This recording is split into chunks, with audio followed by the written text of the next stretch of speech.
Katika safari ya ukuaji wa mtoto wa kike, kila neno, kila mfano, kila mafunzo yanamjenga huyo mtoto wa kike au yanambomoa katika misingi yake ya kujitambua na kujiamini. Leo katika Moyo wa Malezi tutaenda kuangalia mambo gani ambayo yanamfunza mtoto kujiamini, na pia ni mambo gani ambayo yanamfanya mtoto wa kike aweze kujitambua na aweze kujithamini.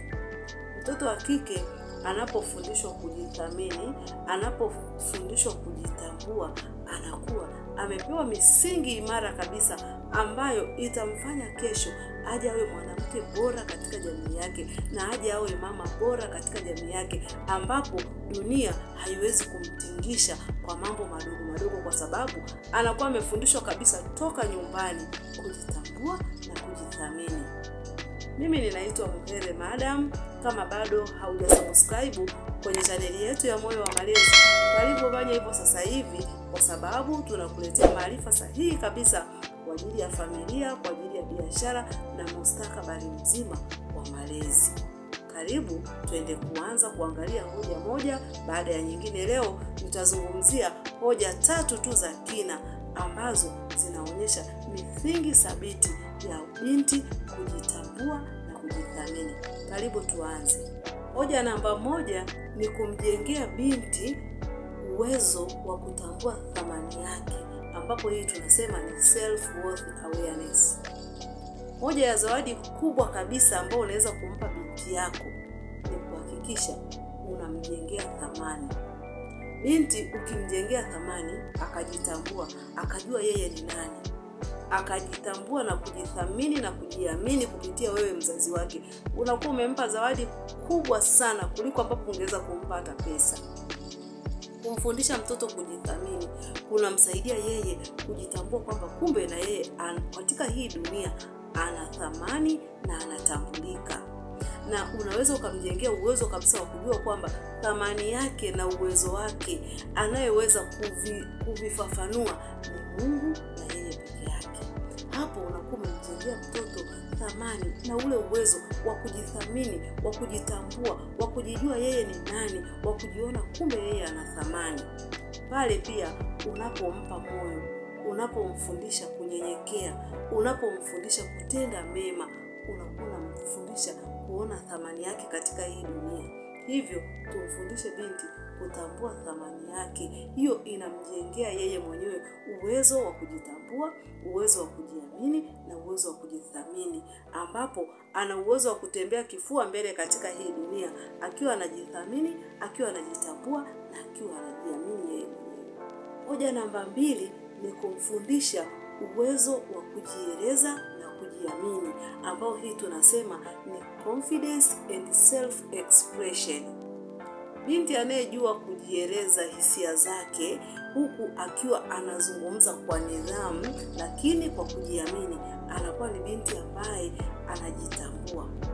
Ni binti ambaye hawezi kuonewa kwa sababu anakuwa anajua mipaka yake. Ni binti ambaye anaweza kaongea kwa ustaarabu, kwa staha, lakini akiwa na msisitizo wa kile ambacho anakifanya. Ni jambo jema sana kumfundisha mtoto kujitambua, kujieleza, kujiamini. Hii inamfanya aweze kutetea haki zake, asinyanyaswe ovyo ovyo, wala asionekane kama ni mtu ambaye ni mnyonge pale anapokuwa anazungumza.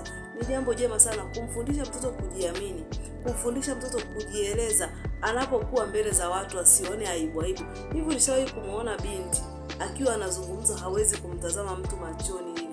Akiwa anazungumza anakuwa anainama, anachimba chini, anaongea, anakatakata vitu. Hapana. Fundishe mtoto kujiamini, azungumze akimtazama mtu hivi bila kuogopa. Hiyo inamfanya aheshimike. Hiyo inamfanya pia aonekane kwamba ni binti anayejitambua. Kwa hiyo ni jambo jema sana kumfundisha kujitambua, kumfundisha kujieleza na kujiamini. Hiyo ni zawadi kubwa sana ambayo unaweza kumpatia binti yako. Hoja namba 3 ni kumjengea msingi wa maadili na kujitambua, ambapo hii tunasema ni formation and value identity. Mtoto wa kike anayefundishwa maadili, yani mtoto wa kike unatakiwa ufundishe umfundishe kujiheshimu, unatakiwa umfundishe kuheshimu watu wengine, unatakiwa umfundishe nidhamu. Mtoto wa kike anapokuwa ana hiyo misingi katika maisha yake, ana uwezo wa kuishi vizuri kabisa na jamii yote inayomzunguka. Pia ana uwezo wa kukubalika katika jamii yake husika, kwa sababu anakuwa na maadili. Anakuwa anajua yeye anatakiwa afahamu kwamba yeye ni nani, anataka nini, na maneno anayozungumza maana yake ni nini. Mtoto wa kike akijua hivyo vitu, vinamsaidia sana kuishi katika jamii yake, na vinamsaidia sana kuja kwa mama bora ambaye wakati mwingine anategemewa.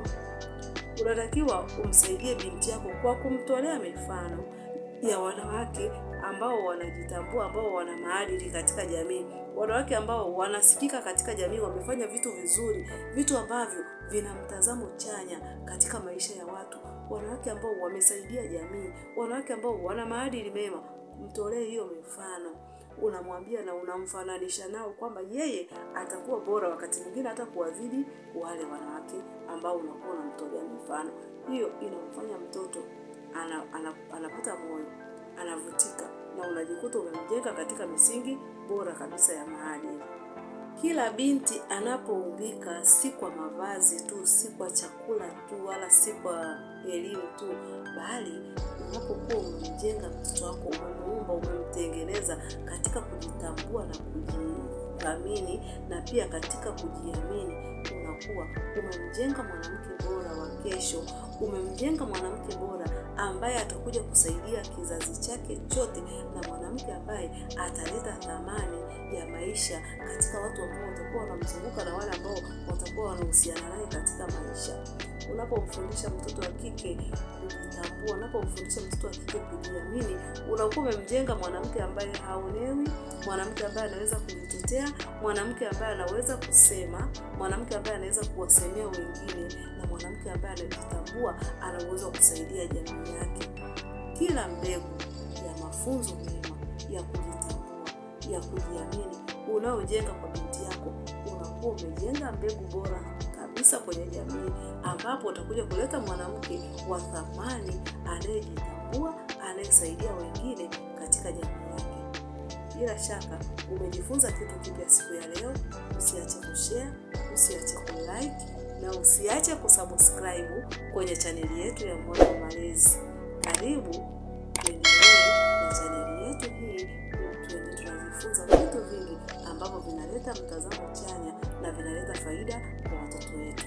Hapa ni Moyo wa Malezi, siku zote tuko tayari kulea. Asante na